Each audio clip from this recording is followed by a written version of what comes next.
Hi guys, here we go again. This is just going to be a short intro on the second part of Lecture 7, which is Strategic Alliances and Networks. I've just got a few slides to go through, a couple of examples, just to get you thinking about once companies reach a certain level, say medium to large to global, this is what they look at. How do they strengthen their position in the marketplace? So I'm going to play for you this again, which is a nice little summary of what happens with strategic alliances. This guy, Safaraz Ali, has done a really good job of explaining the basics.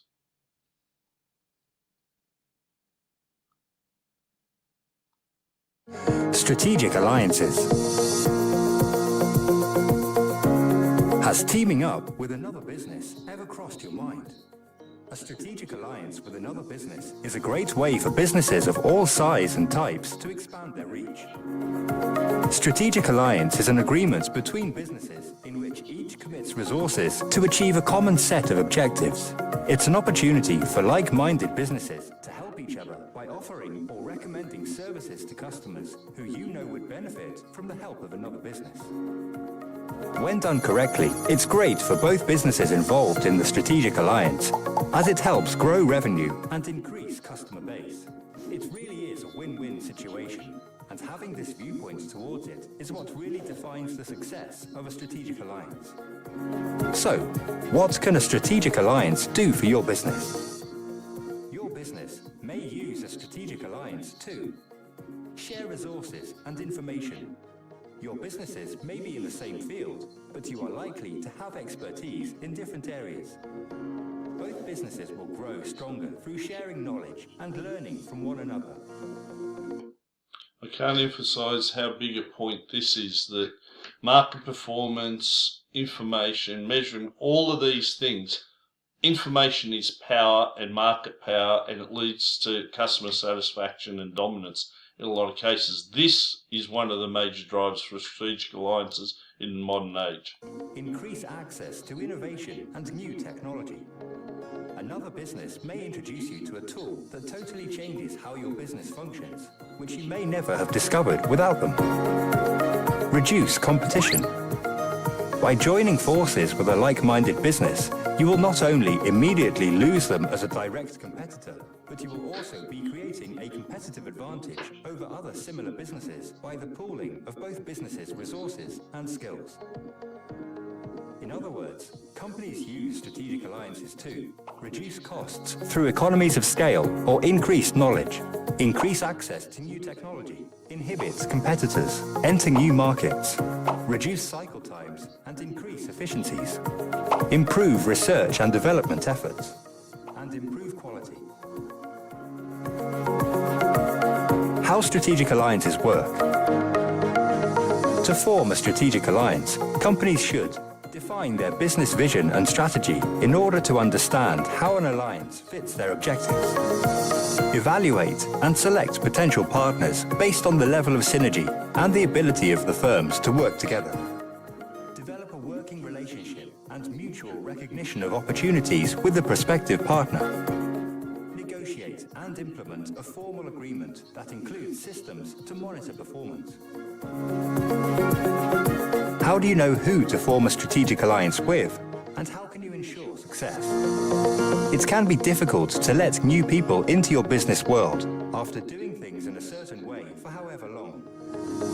How do you know whom to trust? If you are thinking about linking up with another business, then select your partners carefully. Look for peers who are like-minded and share your ethics. You can make contacts in many places. At networking events, online groups or social networking, or even with or via your advisors, business coach, bank manager, solicitor or accountant. Be clear about your expectations and desired outcome. Identify the kind of alliance you want, and of course, it needs to be a win-win. Can you both commit equally to the project? It would be wise to negotiate a formal contractual arrangement for further peace of mind. Keep communicating. You will need to stay in regular contact to maintain a strong and successful alliance. Many business relationships fail because of faulty assumptions and poor communication. Make sure all communications are documented and don't just assume your partner understands everything without explanation and rationale. Set specific timelines. Set trial timeframes to get an idea of your partner's work ethic, management style, attention to detail, and true commitment. All of those points apply directly to your marketing plan and your teamwork. Again, it is one of those things that in business we're going to have to do. We have to work together. Now, guys, the problem we're sort of looking at here is how do we know who we can trust? It is one of those things that when you get to a certain size of an organisation, you say, okay, what am I missing? What do I need to do? How can I get there? Who is potentially a threat that may become an opportunity for us to join together informally without a joint venture or a takeover or a merger to protect our market share from all defenders. So again here, these are the key issues, and this is just, look, you can apply this to finding a wife, if you're going through a matchmaker, a partner, husband, or whatever.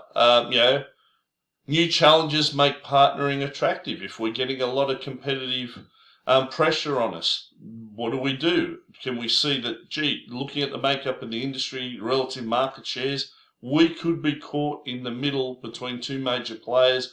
Better to be part of that. The era of strategic collaboration, this is new. It's open innovation is part of it, working together. This borderlines on collusion, which is something that a lot of Western governments are very, very critical of. They don't want you doing it at all. In other countries, this is just smart business sense to work together. Why go to war when you can control the marketplace and still, provide customers with benefits that they need? So the network forms are just how do you do it, partnership. There are different ways on IT forums. In Australia, joint research centres. You can put together a foundation. I know a lot of the telecommunication companies work together to go to 3G, 4G, 5G. And the idea is competition becomes an issue between alliances. The airlines were doing this. They were forming alliances, Emirates with Qantas, Singapore, what have you, and they were competing. There were serious players around the world having a crack. The problem, though, is what happens if one of your partners doesn't do the right thing by you and lets you down, and that becomes a serious issue. And again, then you've got the how do we manage this? So this literature is probably about 25 years old. It has gone on. There's a lot of talking about doing it. Yes, here's a checklist, here's this, here's that. To me, a lot of it comes down to personalities, senior management execs, what was in the YouTube clip of knowing other people, just sensing where the market's going. And again, here you're talking, one of the key concepts we've made is the value chain collaboration. Where along from a customer need to delivery and all of the organisational activities do we get in? So you've got partners collaborating. It could be supplier relationship management, alliance management, strategic internal relationships, all of these things with a customer here. How do we get together with other parties to give better delivered value than another cluster of companies that are forming a strategic alliance or a major competitor? And these, again, are just high-level strategic decision-making activities that you may not be party of, but you may. And it's good to understand that the purpose of the organisation is to be profitable, return to stakeholders and shareholders' profits, and be a good corporate citizen. This is just part of the natural evolution of businesses. So now, drivers of collaboration strategy, this is a straight out theory, guys. You've got supply chain management, which I think in Australia you could say has been tested, and around the world with trying to get enough toilet paper into our shops. How do we learn? A lot of companies are setting up systems where they can put knowledge on a server, a software package where everyone can access and learn from other people's mistakes and successes. Again, how complicated is your market? What's the risk? Do you have enough control of the market that you don't really need an alliance? So all of these are just asking the right questions. Clearly, over here we have skills and resource gap. Where are we weak? Where could we benefit? A lot of your smaller companies don't have the investment in IT and the systems and processes that large companies have, and forming a strategic alliance with a bigger company absolutely makes sense. I've seen this in the non-profit area where small charities were allowed to have access to a major non-profit in the Illawarra, and it really helped upskill the smaller non-profit. Now, here we have Uber's network organisation. Okay, they're just showing how it's set up, all of its network. I think we're all familiar with Uber. Now, how does it go through smartphones? Who are they targeting? Taxi drivers. I mean, these are the guys who are now working for Uber. Uber deducts commissions and pays the driver. Customers order via the app. They prepay and track the car online. I don't have an Uber app. My children call me a dinosaur. I also am their taxi and pick them up and bring them home when they've gone out. But I could see the value, especially in cost, time, being able to know exactly where your taxi or your Uber is at all times is great. Now, what's interesting about Uber is I was watching television the other night, and there's Ola have introduced their services in a Wollongong, and it was pretty much, hey, for the next 3 months you get discounted rates for exactly the same service as Uber. They did not even pretend to position themselves away from Uber. They just went, hey, we're exactly the same as Uber but cheaper.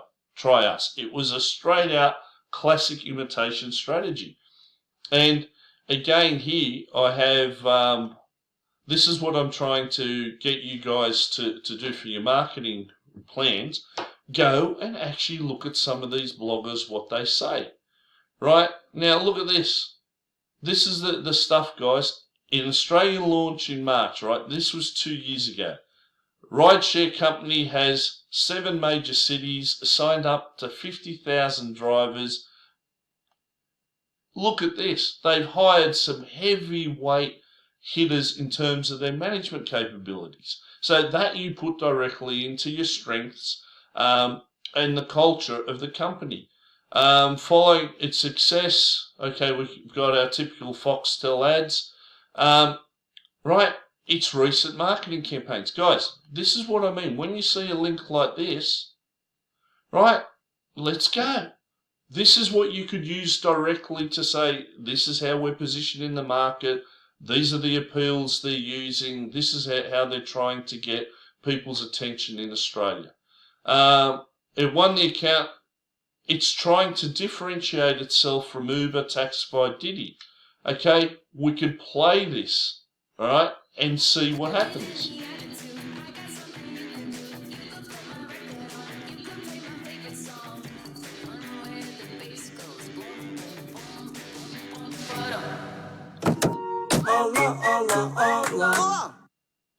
All right, I don't know about you at home, but I'm looking at that and going, WTF, what the fuss? Really, yes, it's got my attention. You've got people bouncing around, but does it actually tell me anything about the company? Whereas now, introducing it into Wollongong, they're straight out saying, we're the same as Uber, we're cheaper, go with us. Again, is this the right promotional campaign for getting awareness, which is one of the key market communication objectives? Clearly, they've had some inroads. What I would look at is now try and find blogs that show the current market share and say, look, this is what they introduced with Zero. In 2 years, it's approximately, they offer 10,000 rides a day or whatever the number may be. But see, guys, this is what we've got now. It racked up 1.5 million rides in Australia with 40,000 Australian driver partners. These are the figures you can convert. Now, if we go back to the original article, right, I dig through these and go, is this relevant? A comment like this: in our consumer research, the emerged was that people are looking for more than a transactional relationship, and they want to understand where the money goes, etc. Guys, this is what I'm trying to get you to say.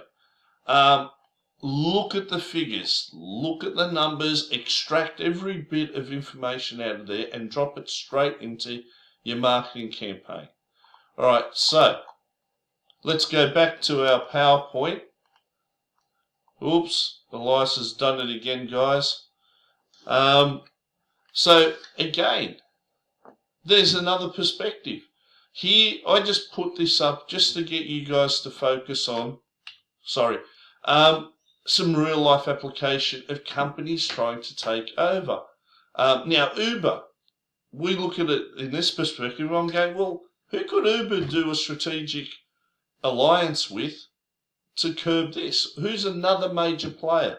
How about we do it for Woolworths or bank employees or anything like that, that they get a discount on Uber and have a strategic alliance, and we have access to the bank's database of customers. They have access to ours, and we offer. This is the kind of stuff that big players may consider. So, again, sorry guys, I'm all thumbs at the moment. When you look at kind of network organisations, the two key concepts here we're talking is collaborative versus transactional. Transaction, guys, you press a button, you get your dog food delivered, you don't care who provides it, that's nice. So what we're looking at is different definitions. Is it a virtual network, your hollow, where you got high volatility, they can be here today, gone tomorrow, or do you have a collaborative one where it's flexible and you're trying to get a system that works? But what we know with modern technology and modern events, you need flexibility. Now, again, when you look at this diagram, I initially go, oh, what on earth are they talking about? I mean, could they make it? It looks like they've taken every marketing concept and just thrown it in. And really, this is pretty much just a marketing plan in action all the time. I would look at it this way. I always start, as you know, any conversation with a customer. Where's the customer here? Well, we've got a marketing offer. You've got a producer. You've got customers here with brand management, your promotion, your design, regional. Again, all this really is a very complicated ecosystem that we're trying to navigate. And again, with your strategic alliances, we're going, well, are we big enough where we can control part of the market? Now, again, here's just another, this is just a tick box of what do we have that's available in terms of how we set up our commitment. Do we outsource close by relationships? Do we have a partnership? Do we have a strategic alliance, which is formal agreements? The university has this with a lot of other universities, and we say we do exchange programs. This is commonplace. Do we do a joint venture? I know years ago the University of New South Wales tried to do a joint venture with the Singapore government to teach, put a campus there. It absolutely was a disaster. It just didn't work. Now, full ownership. Who owns the package? So, again, guys, this chapter is just trying to say, look, you're going to be working in an organisation at a higher level. Someone's going to be discussing these and thinking, all right, where do I guide my business? What can I do? Is a strategic alliance an option that'll work for me? What are the key issues? So, you look at, again, these are the things you just have to do.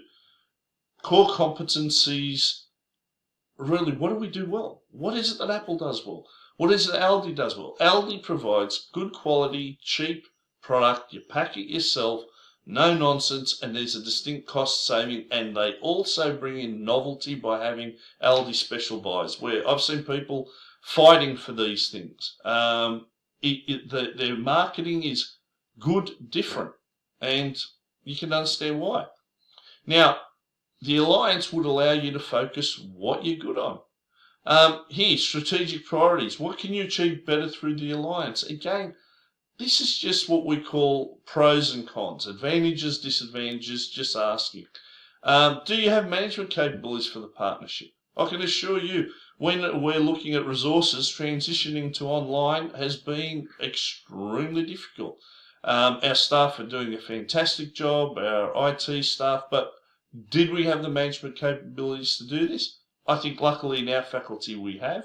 But yeah, this is one of the issues. You need manpower. Now, staying vigilant. Well, is this really good? I mean, you never look at it and go, oh, this is wonderful. You always want to know what does the other partner really want. Now, how does the alliance actually perform? I mean, why have an alliance if you haven't got clear metrics or milestones that'll help? And as in any bad relationship, what happens when we get to divorce stage? So these are just common sense things that in a nice diagram just show you that, guys, these are the discussions that the big guys who paid the big dollars are discussing. And again, here is look at the example from 2000 Cravens, but these are still some of the key issues. Unfortunately, at the moment, you've got, it's a nightmare scenario. All international travel bar emergency flights has been scaled down. But look at the criteria. Management control, what we can handle on the left. Planning, we coordinate, communicate, evaluate, decide, implement. And profit by route and coverage of destination, but financial, customer focus. This is a big one. Internal business processes, learning and growth. This shows you that we're always on and in the fight of making money and keeping our market share. Now, guys, my apologies for ending on a empty slide. So that's it pretty much. All it's designed to do is to get you to think, where is the value? Now, if I was looking at this lecture going, all right, what are my strengths and weaknesses? I'd be looking at my competitors saying, oh, really? What are their key factors, and putting that straight into your SWOT analysis.